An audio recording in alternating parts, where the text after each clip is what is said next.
Hello guys! Samahan nyo kami dito sa may Cup Noodles Museum sa Yokohama. Para po sa details ng hours and fee ng museum, makikita po ito sa aking caption. Isa ito sa mapupuntahan ninyo pag pumasyal kayo sa may Yokohama. Pwede kayong bumili ng ticket online o kaya mismong sa store na. Dito sa wall na to, kung mapapansin nyo, napakarami na nilang display ng iba-ibang klase ng instant noodles. At syempre, hindi mawawala ang magpa-picture or mag-selfie dito.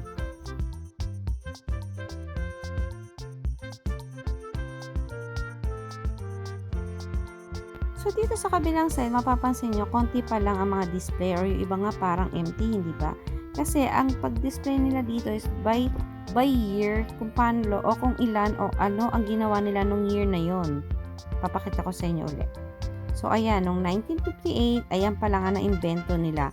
At nung 1971, ito naman yung mga na-invento hanggang sa dumami, nang dumami, at dumami pa. At iba-iba na nga klase na nagawa nila. Kaya naman doon sa kabilang side, kung mapapansin ninyo, is sobrang dami at puno na. At hindi lang kasi sa Japan or dito sa Japan ang nagawa nila kasi nagbebenta rin sila kung saan sa ang ibang bansa na. Ayan sa kabila, di ba napakadami. After na nga na may mag-selfie-selfie sa noodles, ito naman ang pinuntahan namin. Mayroon siyang maliit na kubo. Ipapakita kung sana kung paano gumagawa ng noodles by step. Pero napakarami kasing bata. So ayan, hindi namin makita yung loob. Dito na lang kami sa labas. At nag-picture at nag-video, kasabay ng mga batang nag-field trip. Bago pa kami nakapunta sa room na to, meron pa kami pinanood na short video, pero nasa Japanese siya at wala siyang translate ng English, so intindihin na lang sa picture kung anong storya. And then ayan na nga, nagpaikot-ikot kami dito sa may maliit na kubo, meron pang konting, alam mo yun, parang manok. Display lang yun. Tapos ito na nga yung mga kids ko o mga anak ko na naglalaro dito sa display nila. Pag kiniklik mo yung mga picture na yan or yung drawing, parang drawing, umaangat-angat. At ayan, nagkukulitan na sila mag-picture dito sa art ng noodles. Pati ako nakaselfie na rin. So, umakyat na kami para gumawa na kanilang Nissan Cup Ramen. Maliban sa binayaran nyo sa entrance, ay magbabayad din po kayo ng paggawa ng instant ramen. 500 yen po ang kada isang cup ng ramen. So, tatlo kami, pero dalawa lang ang ginawa namin. Tsara. Yung mga anak ko na lang ang pinagawa ko, hindi na ako nagawa kasi ako na lang magbibideo sa kanila, diba? So, ayan, pagkakuha ng baso o ng cup mo, maghugas mo na ng kamay para malinis bago ka gumawa. Pati ako nag-sanitize na rin para malinis.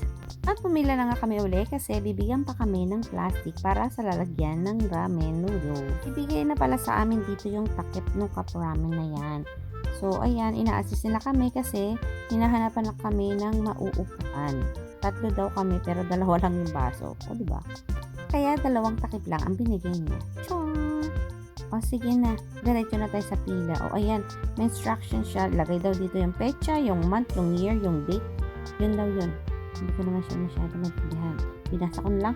At ayan na nga, ang dami nag-a-assist sa amin. Dito daw kami mauupo at gumamit kami ng mga iba-ibang kulay, mag-drawing, magsulat. So sila nang bahala dyan kung ano gusto nilang design. Pili na lang sila, diba? So hinayaan ko na lang ang mga anak ko kung anong design ang gusto nila. So yung mga favorite character nila, sabi ko.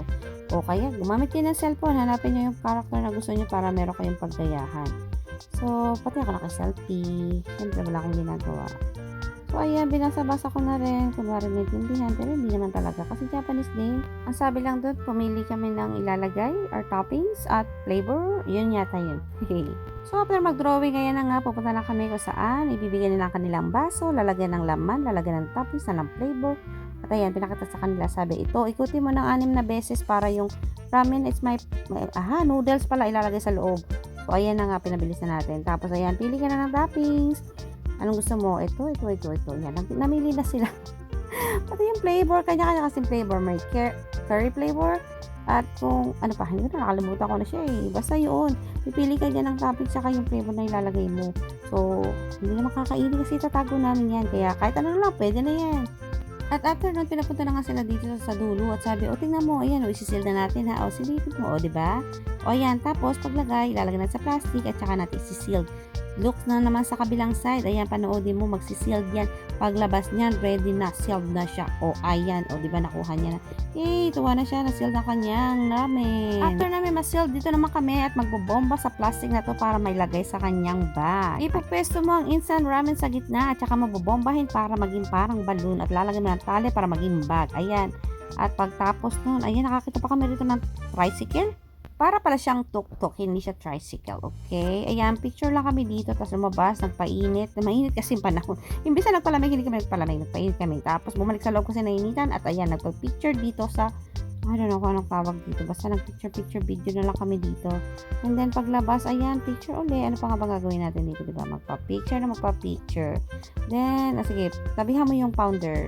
Yan, isa pa. O, gayahin, dalahin ng ating ramen. At pagtapos nun, bumaba na kami, meron sila dito mga tindahan ng mga souvenir or mga ramen pa na pwede mong pasalubong. Ayan guys, tapos na kami mamasyal. Salamat sa pagsama!